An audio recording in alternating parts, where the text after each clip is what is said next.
Hello everyone, it is the Gaming Weasel back at it again. My top 3 Warframes or must-have Warframes for new players inside, of course, Warframe. Now, there are a lot of Warframes inside of the roster pool. I don't know the exact amount, but there's a lot of them. And only picking 3 is going to be very, very difficult. This is my opinion, keep that in mind. These are the 3 Warframes that I would definitely recommend that I wish I knew about earlier when I started playing the game. And of course I will be making an honorable mentions segment just because I think there's a decent amount of Warframes that are must-haves. Most of them are very, very good and very, very useful in their own way. These are just the 3 Warframes that I think can carry you through most missions around the star chart. So, now, before we start the video, a like and a subscribe to the channel would be greatly appreciated by me. And also, if you want, you can always leave a comment and tell me what did I do wrong about my list. But of course, I don't mind, this is my list, so yeah, definitely leave some of your recommendations down below if nothing else. Next thing, I will be using 2 weapons 99% of the time, so I will be using the Bratten Prime and the Guandao Prime. The builds are on screen right now. The builds, I made them purposely easy to make for new players because of course this is a sort of a new player friendly guide, so keep that in mind. They are really easy weapons to obtain. Now you could get some other assault rifle like the Carrick or the Soma. Those are also very good, and I actually did make a beginner weapons, I guess, guide, so you can check that out if you want. And also the Guandao is an amazing weapon. You can get the ordinary Guandao and basically have the same effect, so keep that in mind. And also, if you do see my Sentinel, it is going to be Helios with the Deconstructor and 2 mods on it, Vacuum and Mediray, and basically that is completely it. I do not use anything else throughout the gameplay. I will be using no operator abilities. I will be not using any energy pizzas except for 1 Warframe, because at that point you already have enough resources to actually craft energy pizzas. But other than that, I will be not using anything further down the game that you I guess shouldn't have as a new player. Now these Warframes are going to be amazing for Star Chart, for Ordinary Star Chart, for Arbitrations, and for Steel Path, some of them. And they are also going to be very versatile for capture, exterminate, rescue missions, mobile defense, of course, as well, and then survival missions and defense missions. These are going to be very versatile Warframes, and I would recommend that everybody possibly gathers up as soon as they possibly can. So, starting off with the easiest Warframe to attain, it is going to be Rhino. Rhino is a very easy and very good Warframe. He basically hasn't fallen off since he came into the game. He is obtained by killing the Venus boss on Fossa. It is Jackal, of course, that's what it is called. Pretty easy to get him. Other than that, you get all 3 parts from the Jackal, and the blueprint can be purchased from the market. The 3 main abilities that we're going to be focusing on are Iron Skin, Roar, and Rhino Stomp. And just so you know, the passive is basically when you fall from a higher height, I guess. You will do a blast radius sort of and knock down enemies in that radius, but not that very useful. So Iron Skin basically makes you invincible or invulnerable to damage to a certain point. It is, I guess, an amount based invincibility, I guess you could say it like that. You get ferrite armor, which blocks any damage, any possible damage in the game.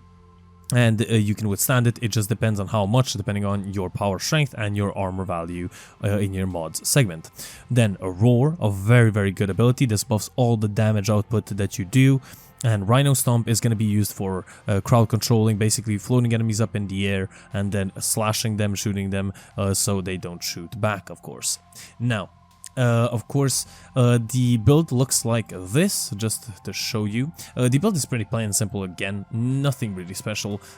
This is pretty easy to make, any new player can make this. It is Steel Charge, Vitality, Continuity, Flow, Stretch, Steel Fiber, Streamline, Transient Fortitude, and Blind Rage. Now, your mods are probably not going to be maxed out, but you will get the same abilities, I guess, and same effect, just a little bit in a lesser quantity than I have on the screen. I am using Rhino Prime, keep that in mind, and I will be using the next Prime variant of the next Warframe, but the only differences are in a little bit of health, armor, and shield and energy values, and other than that, nothing else is different.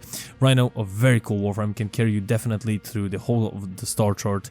And when I mean the whole of the star chart, I mean the gameplay in the background is Moth, Survival in the Void, so level 40 to 50, the max level that you can play on the star chart, and I didn't really have that big of a problem surviving, but you do have to be very, very careful Of course, because Iron Skin is dependent, of course, on how many, I guess, power strength and steel or charge, sorry, steel charge, but armor you have. So keep that in mind. So that was Rhino. Moving on to the second Warframe of my choosing. And our second Warframe of choice will be Wukong. Now, Wukong is the second easiest Warframe to obtain on this list. You basically get him through the Tenno Lab inside of your clan dojo. You can get all three of his parts there. And the hardest resource to gather up is probably going to be Nita and Extract, which you need 6 of, but you can purchase that through the Night Wave that is going on almost 99% of the time. And it's going to cost you around 70 to 80 creds, which is not easy to get. Actually, it is easy to get, sorry. And then after that, you will be able to craft yourself Wukong and basically dominate the star chart.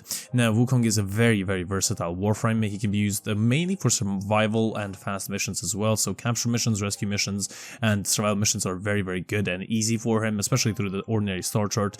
You will not have any possible issues doing that. Now, his passive, I'm going to mention it here because it is very important. You can avoid death 3 times. After you take fatal damage, you will get basically revived with 50% of your health, and you also get a random buff which can vary. So Primal Forces will be 300% elemental damage for 60 seconds, Heavenly Cloak invisibility for 30 seconds, Cosmic Armor invulnerable for 30 seconds, and Monkey Luck enemies killed yield extra loot drops for 60 seconds. There's actually one more, Sly Alchemy orbs gather I guess are 4 times as effective for 60 seconds. So very, very great passive here, and you can do this 3 times. After the 3rd time you will sadly die. Now, his first ability, Celestial Twin. Now, Celestial Twin basically creates a copy of Wukong, and he uses, I guess, the, opposite weapon that you are. So if you use your primary, he will use your melee weapon, and the other way around. If you use your secondary, he will use, I think, your melee weapon, if I'm correct, or your primary, I'm not quite sure. And he does have substantially more health and damage multiplier. So basically, he will do, I guess, the corresponding damage multiplier to enemies, depending on, of course, the power strength of your Warframe. So if you use your Bratton, for example, like we are in the gameplay, he will do, let's say, 2.6 times more damage with it than you do because, of course, the damage multiplier. Now, also, the second ability, we have Cloudwalker. Now, this ability is mainly used for fast traveling everywhere, and the I guess what you need on this is going to be power strength and, of course, sprint speed. And he will be basically able to turn himself into a cloud and basically run, I guess, float everywhere really fast. And this is actually a really good ability for spy missions as well. If I play a spy mission, Cloudwalker Wukong is my go-to choice because he can go through lasers and sensors without getting detected. So that is very, very cool. You also gain health per meter traveled. The percentage varies on your power strength as well. And you also clear up 100% of the status effects that are on you. So that is very, very cool. Defy is his third ability. Wukong and his twin spin around. If your twin is active, you spin around, you gather up damage, and then you, I guess, unspin, or I guess spin again, and then basically do the corresponding damage that you gathered up, and you will gain a 1500 armor, of course, if you gather up the corresponding amount of damage. So that is very, very cool. 1500 is the max amount that you can possibly get, so keep that in mind. Primal Fury is his fourth ability. You basically get the Iron Staff, which unleashes Fury. Now, this staff is very, very good. It is not the best thing in the world. I honestly, in my opinion, I would, as a beginner player, probably use the melee weapon that I have, but I'm not saying that Fury is, or Primal Fury is a bad ability. I'm just saying that I personally would use just my melee weapon instead of Primal Fury, but that is personally me. Now that we've gotten all the abilities out of the way, let's talk about build. Now, his build, again, plain and simple build, nothing too, extravagant, pretty easy to make. Steel Charge in the aura, a rush for that, I guess, speed for Cloudwalker, continuity, blind rage, constitution, flow, vitality, intensify, streamline, and steel fiber. Of course, he is very good at surviving, so Steel Fiber, Vitality are going to be very, very great. And also Power Strength is going to be very useful on him because of Cloudwalker, Defy, and of course his Celestial Twin. Now, if you don't have Max Out Blind Rage, you should be able to get it to rank 8, which is pretty decent enough, so you don't have to worry about that. But I guess, as you already know, his stats will vary. The main point is duration is going to be very, very decent, I guess, on him. Range is not that important, I think. We have Power Strength is going to be very, very good, and Efficiency, of course, is always good to have. So basically, that is Wukong, one of the most versatile Warframes in this list. So that is basically him. So thank you for that. Now we move on to the honorable mentions. And for our honorable mentions, we're gonna name at least 3 Warframes here. Now, one of the, I guess, easier Warframes to obtain is gonna be Frost. You get him from Lieutenant Leech Creel and Alad V on Ceres. And he is going to be pretty easy to get. He's going to be very good for defense and, of course, mobile defense missions because of his snow globe. He is a pretty tanky Warframe if you stay inside of the snow globe, and you won't be having any trouble, honestly, throughout the gameplay with him as well. Nova with her Molecular Prime is another great Warframe to get. I think you get her by killing the Raptor. I'm pretty sure it's on Neptune or Pluto. I'm not quite sure which one it is. Necros, of course, a great farming Warframe with his Desecrate and Shield of Shadows as well for, I guess, a little bit of tankiness with him. Killed, or I guess, gathered by killing Lefantis.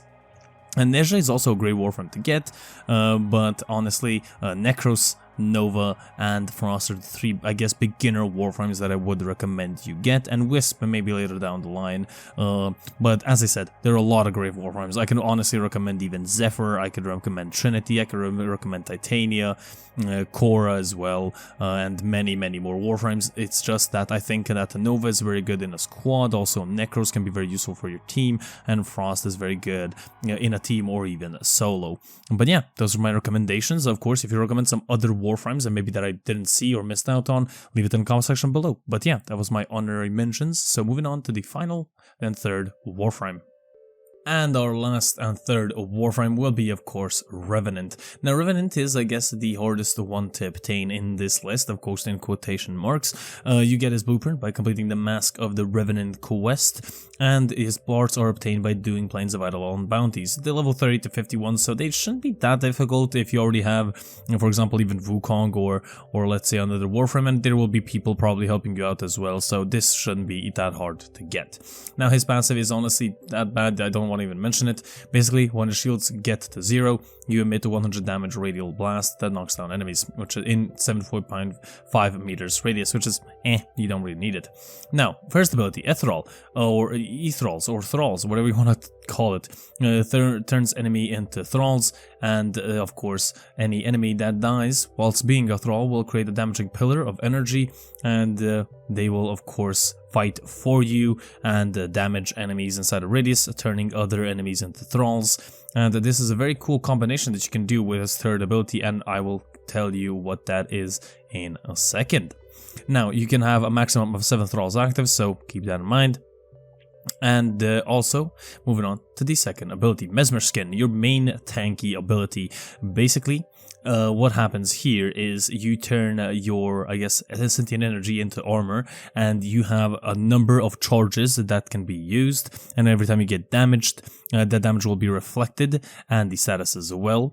You will get a 100% ethereal energy discount, so you'll basically use the first ability for free. And keep this in mind, anytime an enemy shoots you while you have your Mesmer Skin active, they will basically put to sleep, and they will not be shooting you anymore, but then you have, of course, a chance to kill them at that point. Now, Reeve, a great ability, you dash through enemies and you leech their shields and their health, which is very, very good. And also, you get more from Enhanced Thralls, which is very, very cool. Now, running through enemies that are Thralls are going to be very, very cool, because you're basically gonna make them instantaneously explode if your power strength is above around 290-300%, which it could get, but as a new player you probably won't have this. But Revenant is not that, at this point you will probably have at least maxed out blind rage, so you don't have to worry about that. And of course his Dance Macabre is his fourth ability. It's a good ability. I rarely use it. You basically spin around like a Beyblade and do damage to enemies, which is okay, but not the greatest thing in the world. Revenant is most used for survival missions. You can use it for really fast missions if you try to, or maybe even extermination missions with like a max efficiency macabre build. But honestly, I wouldn't really recommend that. The build looks something like this. The build has corrosive projection now for the aura. You have streamline, of course, stretch, vitality, continuity, blind rage, natural talent, which I'll explain that in a second, and flow and transient fortitude.